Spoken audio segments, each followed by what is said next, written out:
When Sergeant Major Williams walked onto the PT field that morning and saw Corporal Lisa Thompson struggling through push-ups, while Private Johnson laughed at her form, his face went from calm to fury in seconds.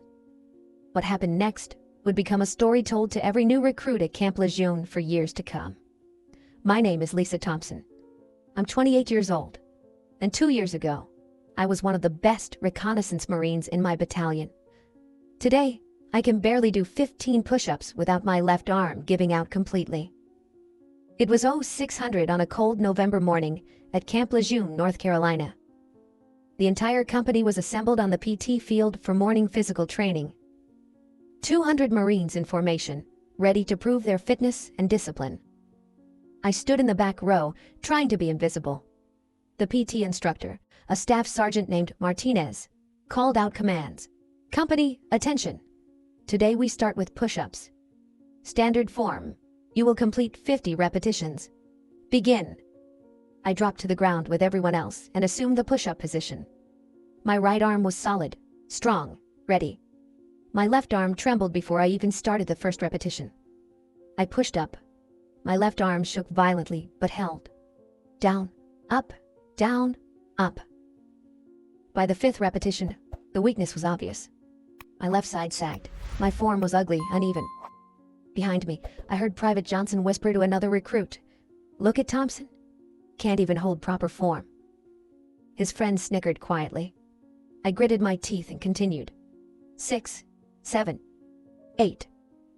My left arm was screaming now, the nerve damage sending signals of pain and weakness through damaged pathways that would never fully heal. 9, 10. Johnson's voice again, louder now. How did she even pass the basic fitness test? That form is pathetic. Several other Marines glanced back, some with curiosity, others with the cruel amusement of people who enjoyed seeing weakness. I pushed through. 11, 12. My left arm collapsed. I fell face first into the dirt. Around me, Marines continued their push-ups in perfect rhythm. Strong, capable, everything I used to be.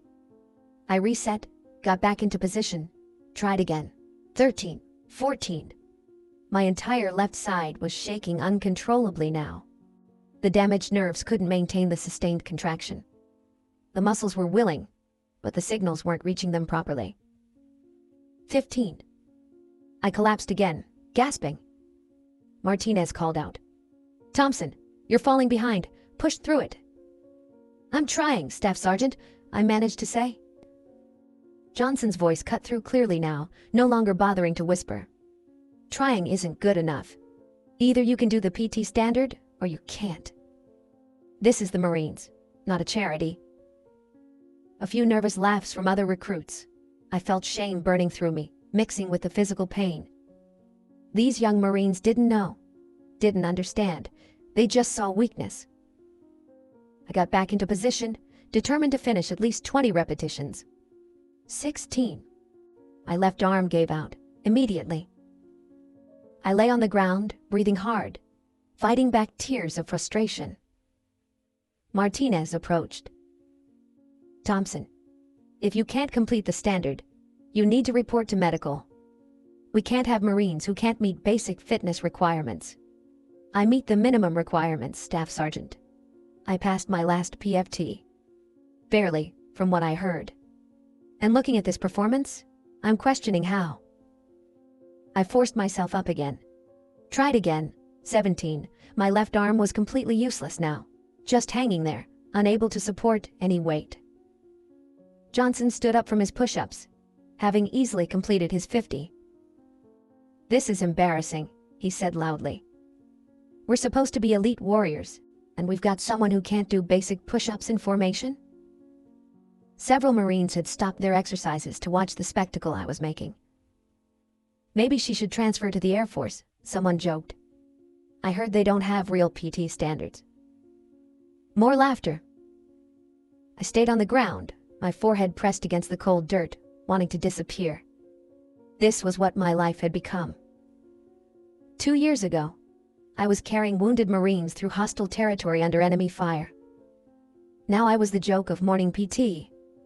Martinez's voice softened slightly. Thompson, take a knee. You're done for today. I pushed myself to kneeling position, my left arm hanging uselessly at my side. Johnson approached, his expression a mixture of amusement and disdain. No offense, Corporal. But how are you still in? Medical discharge exists for a reason. You're just taking up a slot that could go to someone who can actually perform. I looked up at him. He was young, maybe 22.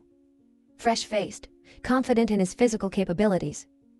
He had probably never been injured, never had to fight through limitations, never experienced what it meant to have your body betray you. I'm still in, Private, because I earned my place here. By doing what? Failing basic PT? Before I could respond, I heard boots marching across the field. Heavy, purposeful steps. Everyone heard it. The entire formation went silent. Sergeant Major Williams was approaching. He was a legend on base, 32 years in the Marines, chest full of ribbons, including 2 Purple Hearts and a Navy Cross.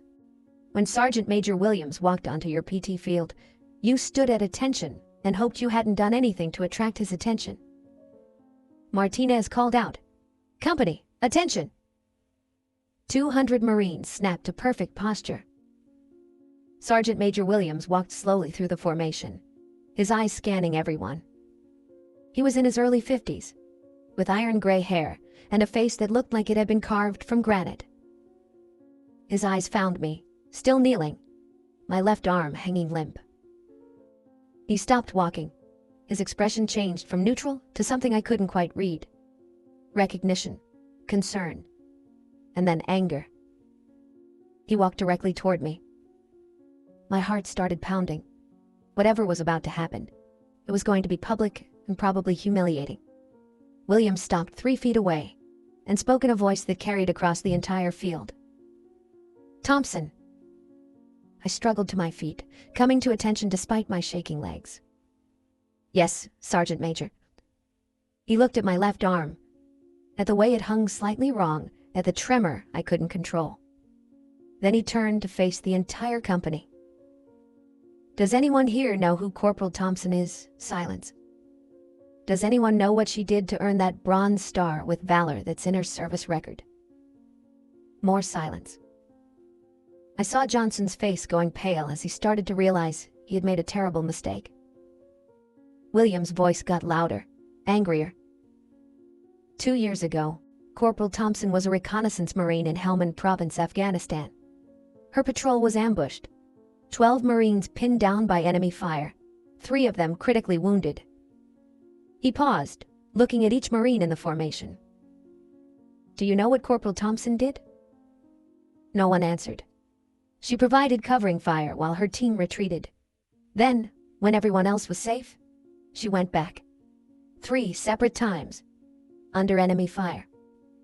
And she carried 3 wounded Marines, one at a time, through 10 miles of hostile territory to reach the extraction point.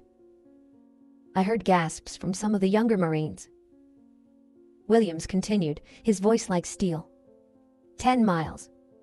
Carrying men who weighed more than she did. Through mountains, while taking fire.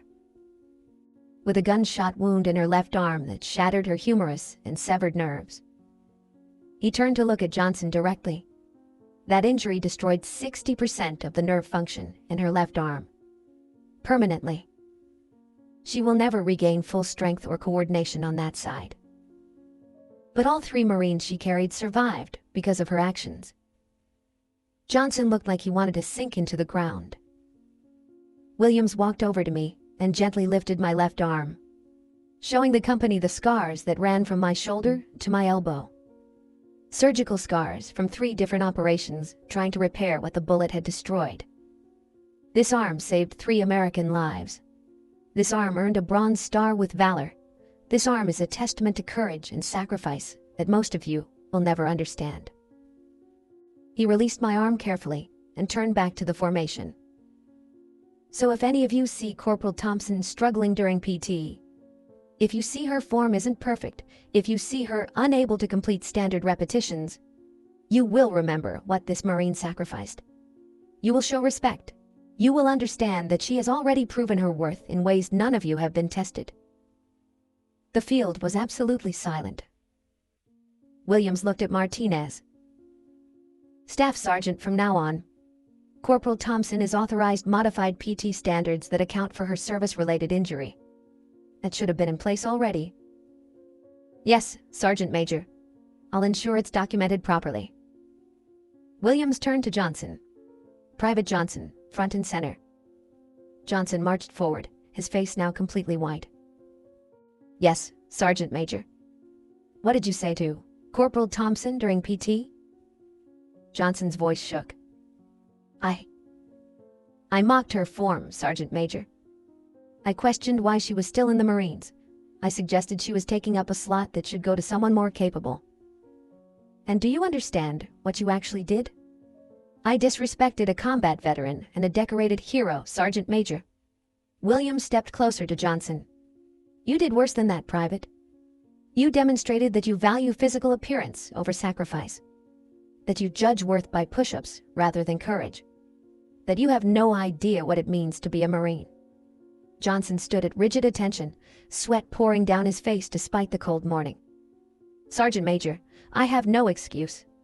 I was wrong. I'm deeply sorry. You will apologize to Corporal Thompson in front of this entire company, now."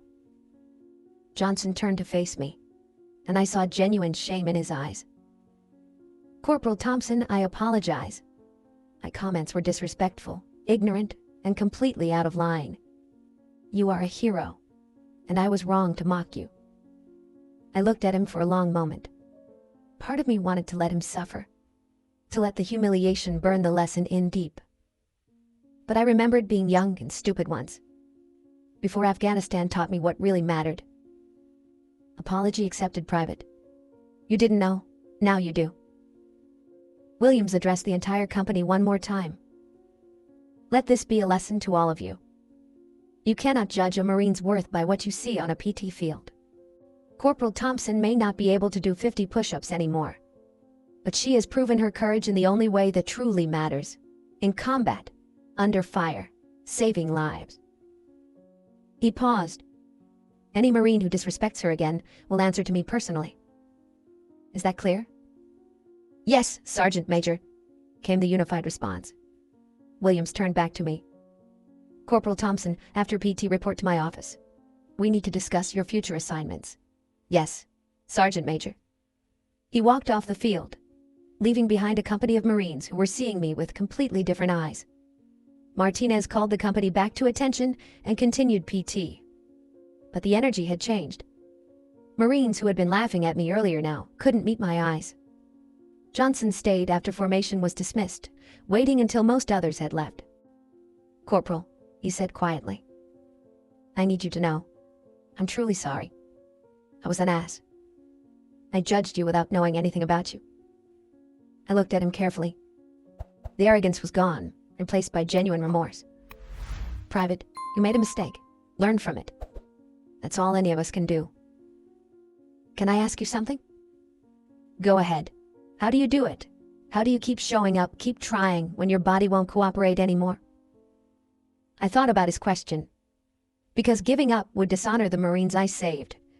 They're alive because I pushed through pain and limitation. If I quit now, it would mean that sacrifice was for nothing. Johnson nodded slowly. "That makes sense. Thank you, Corporal." As I walked toward the Sergeant Major's office, I wondered what new assignment he had in mind.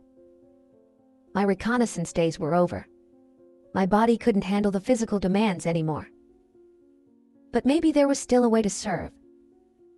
Maybe my story, my struggle, my refusal to quit could mean something to the next generation of Marines. That thought gave me hope as I approached the Sergeant Major's door. I stood outside Sergeant Major Williams' office, my left arm still trembling from the PT session. I knocked twice on the door frame. "Enter." I stepped inside and came to attention. Corporal Thompson reporting as ordered. "Sergeant Major." Williams sat behind his desk, reviewing a file. My file, I realized. "At ease, Thompson. Sit down." I took the chair across from him, grateful to be off my feet. He looked up from the file, his expression serious, but not unkind. "How are you holding up?" Physically or mentally, Sergeant Major? Both. Physically, I'm managing. The arm isn't getting better, but I've learned to work around it. Mentally? Some days are harder than others. Like today. Like today, I admitted. Williams closed the file and leaned back in his chair.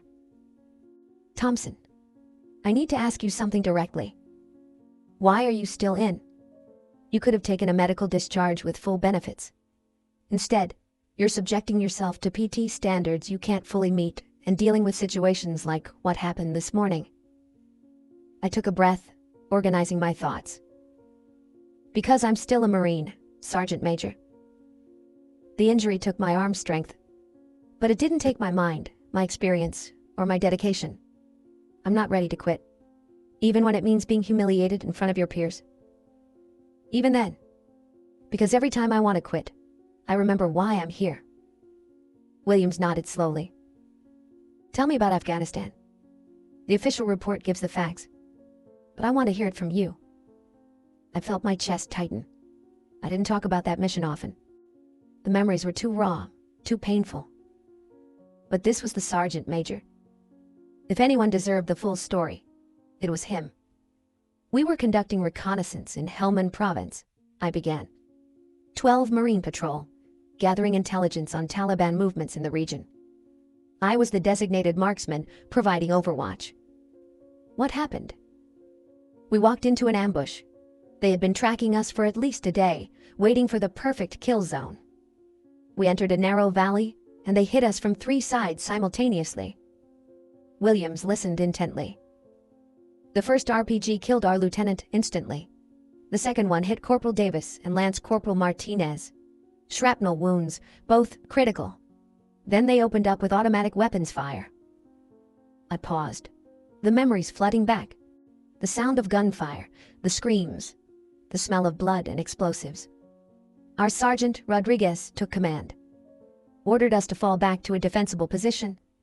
But Davis and Martinez couldn't move. They were bleeding out. Rodriguez made the call to abandon them, Williams said, reading from the report. He had to. Standard tactical doctrine. You don't sacrifice the entire unit trying to save 2 casualties who might not survive anyway. He ordered everyone to fall back and called for air support. But you didn't fall back. I couldn't, Sergeant Major. I looked at Davis and Martinez lying there, bleeding. And I couldn't just leave them to die. So you disobeyed orders? Yes, Sergeant Major, I disobeyed orders.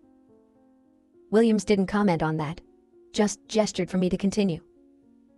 I provided covering fire while the unit retreated.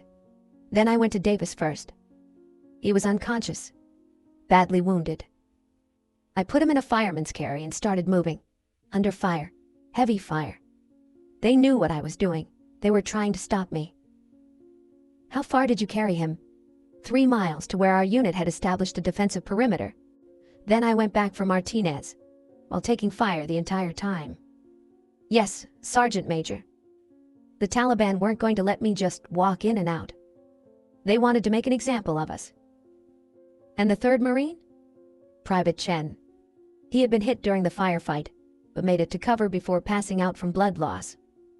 Rodriguez didn't know he was wounded until I brought Martinez back and went out a 3rd time. That's when you were shot. I nodded, unconsciously touching my left arm. I had Chen on my back, carrying him the same way I'd carried the others. I was maybe 2 miles from safety when a Taliban fighter got a clean shot. The bullet went through my arm, shattered the bone, severed the main nerve bundle. But you kept going. What else was I going to do? Put him down and quit. He was 20 years old, Sergeant Major. He had a family waiting for him. I wasn't going to let him die because my arm hurt. Williams looked at me with something that might have been admiration. You carried him 7 more miles with a shattered arm. I carried him until I reached our lines and medics took over. Then I passed out from blood loss and pain. I woke up 3 days later in Germany, in surgery for the 3rd time. And all 3 Marines survived. Davis and Martinez both recovered fully. Back on active duty, Chen lost his leg, but he's alive. He sends me Christmas cards every year with pictures of his kids. Williams pulled out another document from my file. Your Bronze Star citation. For exceptionally valorous conduct in the face of enemy fire. Corporal Thompson repeatedly exposed herself to hostile fire to rescue 3 critically wounded Marines, refusing to abandon her fellow warriors despite being ordered to fall back. Her actions resulted in the preservation of 3 American lives, at great personal risk and cost. He looked up. The recommendation for Silver Star was downgraded because you disobeyed orders. Otherwise, you'd have one of the highest decorations in the military. The next morning, I arrived at the training office that had been assigned to me. It was a small space in the education building, but it was mine. A desk, a whiteboard, and a computer. Everything I needed to build something meaningful. I was setting up when there was a knock on the door frame. Private Johnson stood there in fresh utilities, looking nervous. Corporal Thompson, permission to enter?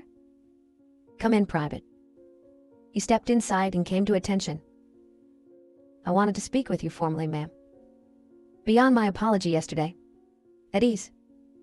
Speak freely. He relaxed slightly, but remained standing. Corporal, I've been in the Marines for 14 months. I thought I understood what it meant to be a warrior. I thought it was about physical strength, about being tougher than everyone else, about never showing weakness. He paused, struggling with the words. Yesterday, I learned I didn't understand anything. When Sergeant Major Williams told your story, when I saw those scars, I realized I'd mocked someone who exemplified everything I thought I believed in. I gestured to a chair. Sit down, Johnson. This doesn't need to be formal. He sat, looking uncomfortable. I heard you're developing a mental resilience program, he continued. Sergeant Major Williams said you might accept me as a student. He told you I'd make you work twice as hard as anyone else? He did, ma'am. I'm prepared for that. I need to understand what I got wrong. I need to learn what real strength actually means. I studied him carefully. He was young, maybe 22, with a kind of confidence that came from never being truly tested. Why do you want this, Johnson? Really? Not what you think I want to hear. He took a breath. Because I saw something yesterday that scared me. I saw myself becoming the kind of Marine who judges people by surface appearance, who values the wrong things, who might get someone killed because I don't understand what actually matters in combat. Go on. My father was a Marine, served in Desert Storm. He always told me stories about the warriors he served with, men and women who did impossible things. I joined because I wanted to be like them. He looked down at his hands. But yesterday, I realized I was becoming everything my father would be ashamed of. Arrogant, disrespectful, focused on the wrong measures of worth. What changed? Seeing your scars, hearing what you did, understanding that you struggle every day to do basic PT. But you're still here, still serving, still contributing. That's more courage than anything I've demonstrated. I leaned back in my chair. Johnson, I'm going to accept you into the program. But you need to understand what you're signing up for. This isn't going to be easy. I'm going to push you mentally and emotionally in ways you've never experienced. I'm ready, ma'am. No, you're not. Nobody is ready until they go through it. But you're willing, and that's enough. He nodded gratefully. When do we start? 2 weeks? I need time to finalize the curriculum, but in the meantime, I have an assignment for you. Anything, ma'am. I want you to research every Medal of Honor and Navy Cross recipient from the past 20 years. Read their citations. Study what they did. And I want a report on what you learn about courage and sacrifice. How long should the report be? As long as it takes to demonstrate you understand. Could be 5 pages, could be 50. Quality matters more than length. I'll have it done, ma'am. After Johnson left, I returned to developing the curriculum. Over the next 2 weeks, I worked 12-hour days, building training modules, consulting with psychologists and combat veterans, refining my approach. The sergeant major checked in regularly, offering feedback and support. "How's it coming?" he asked during one visit. "I think I have something solid. 4-week intensive course. Combination of classroom instruction, practical exercises, and real-world scenario training. Walk me through it." I pulled up my outline on the computer. Week 1 focuses on understanding pain and discomfort, physical and mental. Students learn that discomfort is not the same as injury, that they can push through more than they think. How do you teach that? Progressive physical challenges that push them to their perceived limits, then beyond. But with proper medical oversight. I'm not trying to injure anyone. Just show them that their limits are usually mental, not physical. What about Marines who are actually injured, like you? That's week 2. Understanding limitations and adaptations. How to complete missions when your body isn't cooperating. How to use your mind to compensate for physical deficits.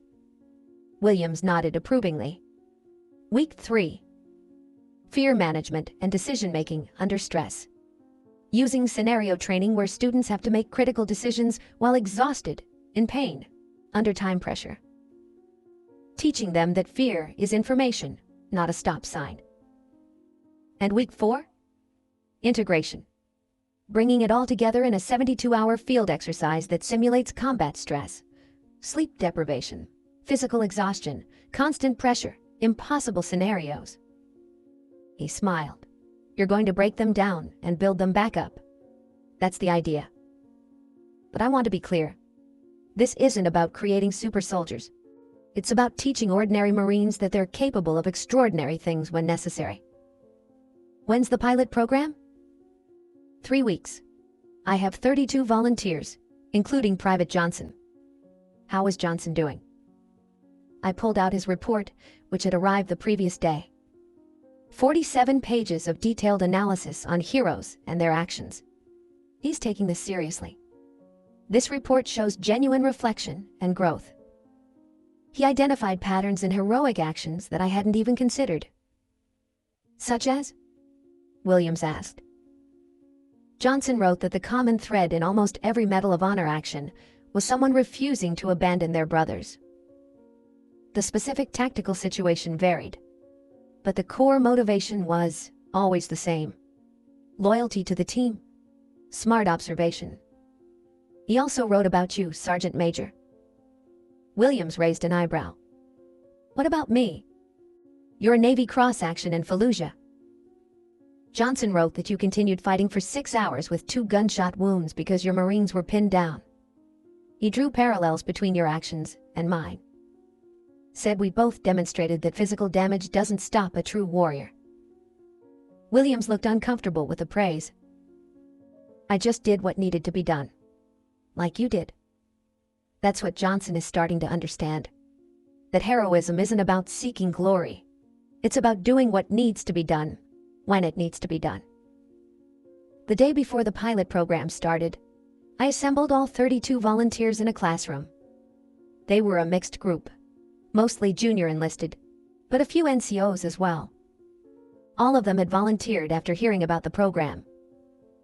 Johnson sat in the front row, notebook ready. I stood before them, my left arm hanging slightly crooked at my side, making no effort to hide my limitation. Good morning. I'm Corporal Thompson. For the next 4 weeks, I'm going to make you question everything you think you know about strength, courage, and capability. Some of the Marines shifted uncomfortably. I'm going to push you mentally and physically in ways you haven't experienced. You're going to want to quit. Some of you will quit. That's okay. This program isn't for everyone. I walked along the front of the classroom. But for those who completed, you're going to leave with tools that might save your life and the lives of your fellow Marines. You're going to understand that your body can endure far more than your mind thinks possible. That fear is manageable, that pain is temporary, and that limitations can be overcome. I stopped and faced them directly.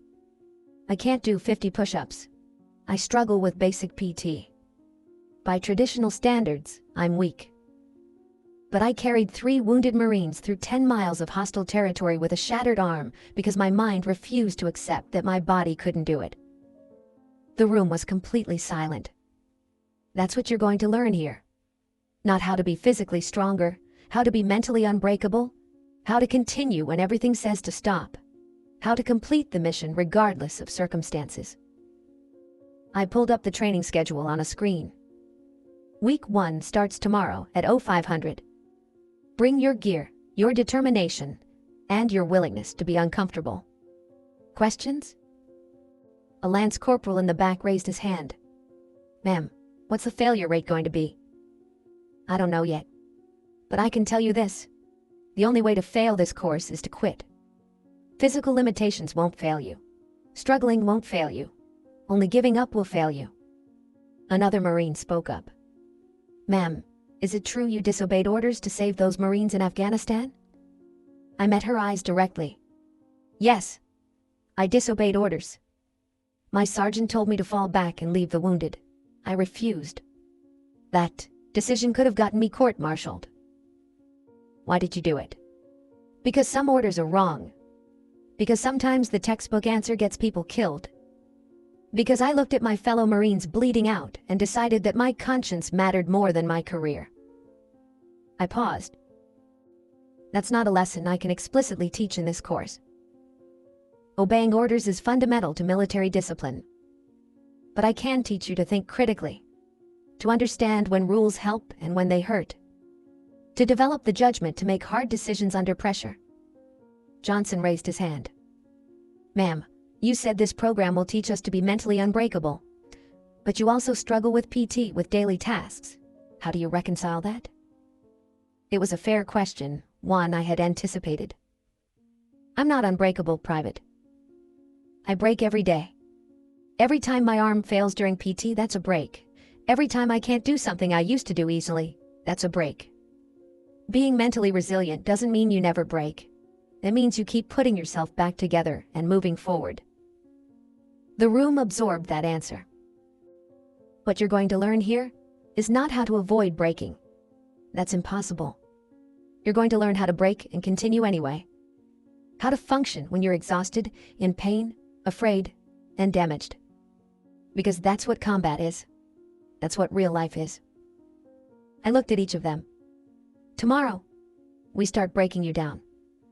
Not to destroy you, but to show you that you can be broken and still complete the mission. Still save lives. Still be the Marine your brothers and sisters need.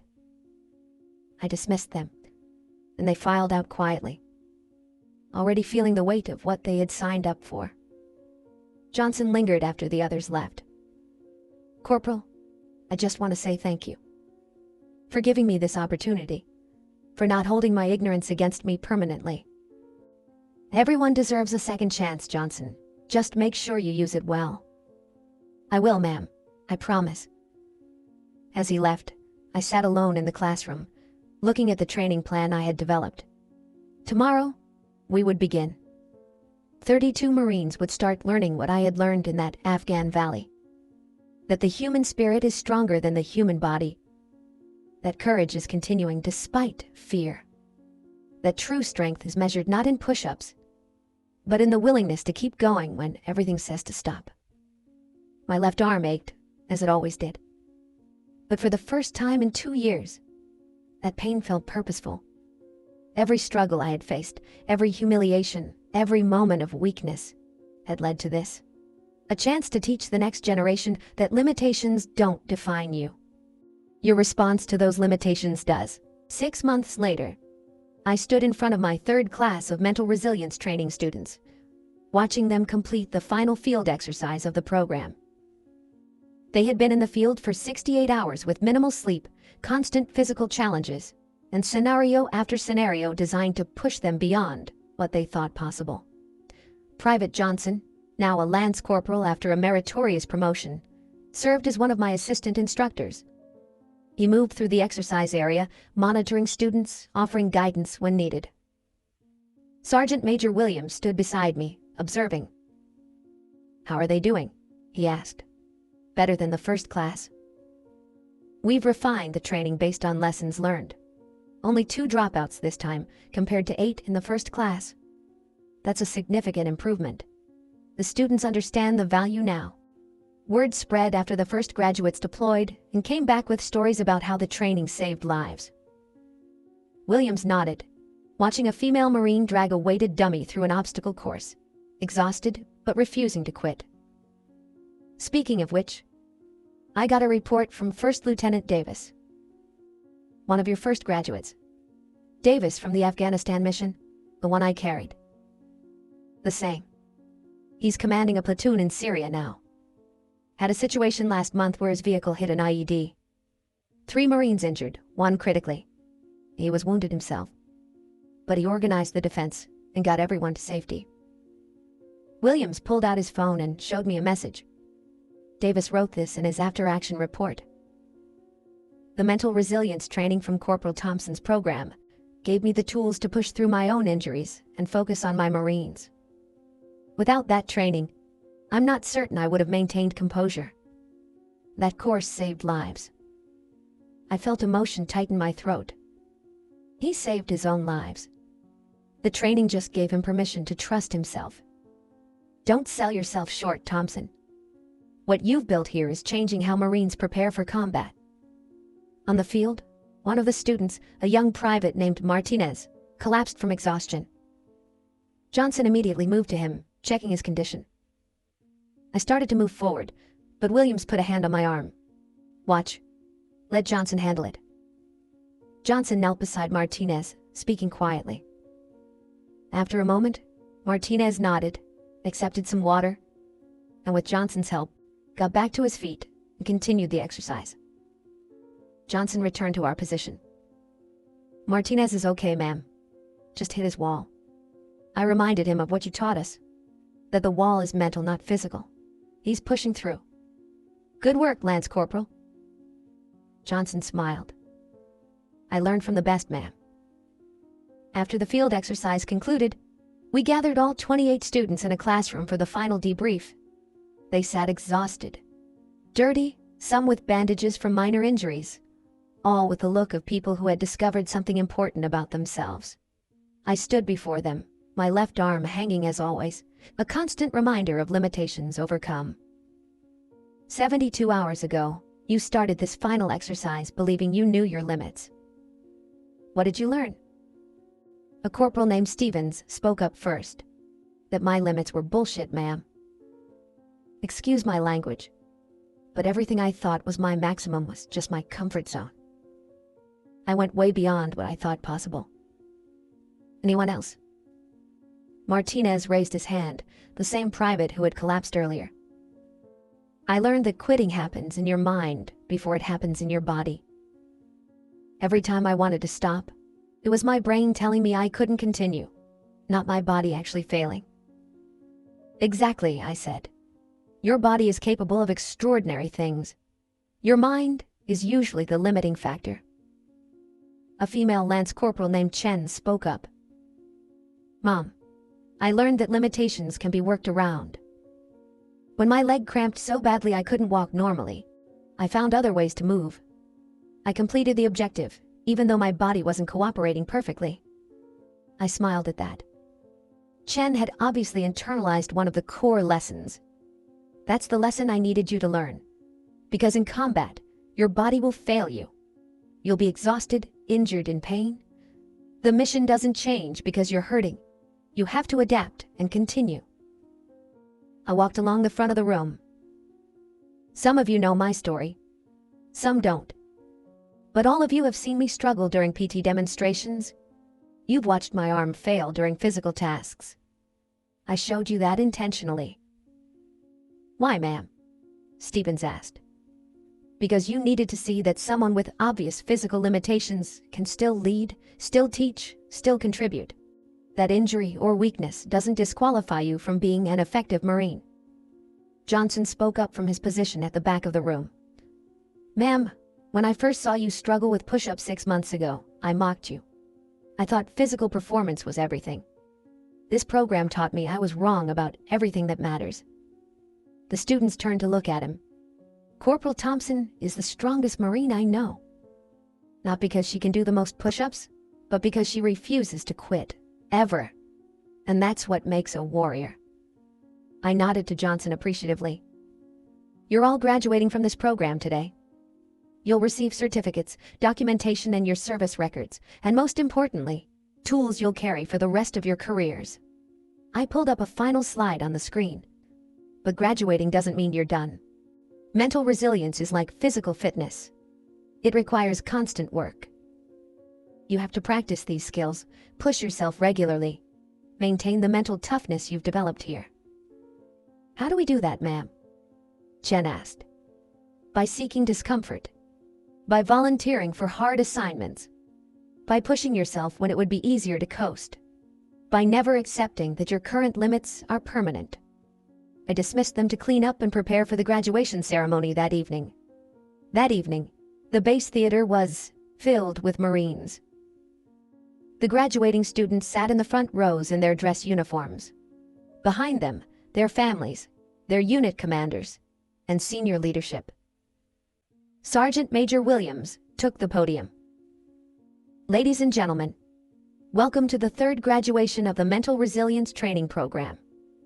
Over the past 4 weeks, these 28 Marines have been pushed beyond what they thought possible. They've learned that mental strength is just as important as physical strength. That courage is continuing despite fear. That limitations can be overcome.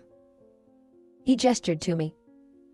This program was developed by Corporal Lisa Thompson, a combat veteran who exemplifies everything we're trying to teach.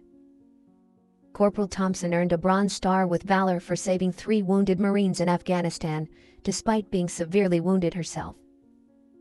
He paused, looking at me. But more importantly, Corporal Thompson has shown that physical injury doesn't end a Marine's ability to serve. She's taken her own struggle with limitation and turned it into a program that's saving lives downrange. I'm proud to announce that due to the success of this program, it's being expanded to every Marine base in the Corps. Applause filled the theater. Williams continued. Additionally, Corporal Thompson is being promoted to Sergeant, effective immediately. Her leadership and dedication have earned this recognition. More applause as Williams presented me with Sergeant chevrons.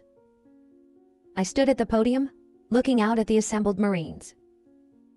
I'm not comfortable with praise or recognition. I'm just a Marine who found a way to keep serving after injury. But I want to say something to the graduating students. I looked at them directly. You've completed a program that taught you about mental toughness. But the real test comes later. In combat. In crisis. In moments when everything is falling apart and you have to keep going anyway. I paused. When that moment comes, remember what you learned here. Remember that your body can do more than your mind thinks possible. Remember that pain is temporary, but quitting is permanent. Remember that your fellow Marines are counting on you to continue regardless of circumstances. And remember that if a Marine with a broken arm can carry 3 wounded brothers 10 miles through hostile territory, you can do whatever your mission requires. The students stood and applauded, joined by the entire theater. After the ceremony, families approached to thank me. Martinez's mother hugged me with tears in her eyes. Thank you for teaching my son that he's stronger than he knew. That's a gift that will serve him his entire life. Davis, the lieutenant I had carried in Afghanistan, approached in his dress uniform with his wife and young daughter. Sergeant Thompson, he said. I wanted my family to meet you. The woman who saved my life twice. Twice? Once in Afghanistan when you carried me to safety, and once with this training program, which gave me the tools to save my own Marines last month. His daughter, maybe 4 years old, looked up at me. Are you the hero lady my daddy talks about? I knelt down to her eye level. Your daddy is the hero. I just helped when he needed it. She handed me a drawing she had made. A crayon picture of a woman carrying someone with the words, "Thank you for saving my daddy," written in a child's handwriting. I had to fight back tears. As the crowd dispersed, Johnson approached. Sergeant Thompson, I wanted to tell you something. I've requested assignment to the instructor battalion, I want to become a permanent instructor for this program. You sure about that? It's not as glamorous as combat deployment. Sergeant, 6 months ago I thought glory was about being the strongest, the toughest, the most physically capable. This program taught me that real glory is about service, about helping others become their best selves, about making a lasting impact. He stood at attention. You changed my life. I want to help change others' lives the same way. Will you support my application? Absolutely. You've earned it. The base slowly emptied until only Sergeant Major Williams and I remained. How does it feel, Sergeant Thompson? Strange, Sergeant Major. 6 months ago I was being mocked during PT, questioning whether I still had a place in the Marine Corps. Now I'm being promoted and my program is expanding corps-wide. You found your place. Not despite your injury, but because of it. Your struggle gave you insights that able-bodied Marines don't have. I looked down at my left arm, hanging crooked and weak as always. I used to hate this arm. Hated what it represented, the end of my combat career, my limitations, my weakness. And now I understand that this arm is why I can help Marines. Without the injury, without the struggle, I wouldn't understand what I'm teaching. The pain gave me the lesson. William smiled. That's wisdom, Sergeant. Hard-earned wisdom. As I drove home that night, I thought about the journey that had brought me here. 2 years ago, I was a reconnaissance Marine at the peak of my physical capabilities. I could ruck march for miles, do pull-ups until my arms gave out, shoot with precision. Then came the ambush. The decision to go back for my wounded brothers. The bullet that shattered my arm and my future. I had thought my career was over, that I was finished as a Marine. I had been wrong. I wasn't finished. I was transformed. My new mission wasn't carrying Marines through hostile territory. It was teaching them to carry themselves through impossible situations. I couldn't do 50 push-ups, but I could teach 50 Marines how to push beyond their limits. I couldn't climb ropes or do pull-ups, but I could pull young warriors up from their self-doubt and show them their true potential. My body was limited, but my impact was expanding. 3 months later, I stood in a Pentagon briefing room presenting the Mental Resilience Program to the Commandant of the Marine Corps and senior leadership. The program has graduated 240 Marines across 3 bases, I explained. Feedback from unit commanders indicates that graduates demonstrate measurably better performance under stress.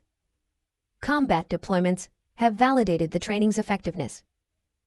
The Commandant, a 4-star general with decades of service, asked questions for 30 minutes, probing every aspect of the program. Finally, he stood. Sergeant Thompson, this is exactly what the Marine Corps needs. Physical training is important, but mental preparation is equally critical.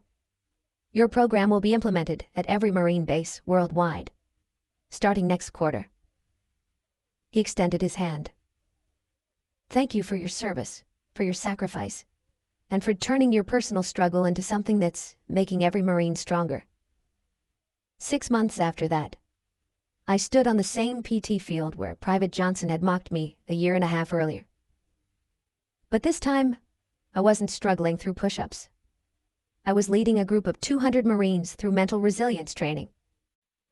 Johnson, now a sergeant himself, and a full instructor in the program, demonstrated techniques alongside me. And when I showed them my modified push-ups, my weak left arm trembling with effort, no one laughed. Instead, they understood. They understood that true strength wasn't about physical perfection. It was about refusing to quit when your body failed. It was about continuing the mission despite limitations. It was about turning weakness into wisdom and pain into purpose. I was Sergeant Lisa Thompson, combat veteran, Bronze Star recipient, and proof that a broken warrior could still change the world, one Marine at a time.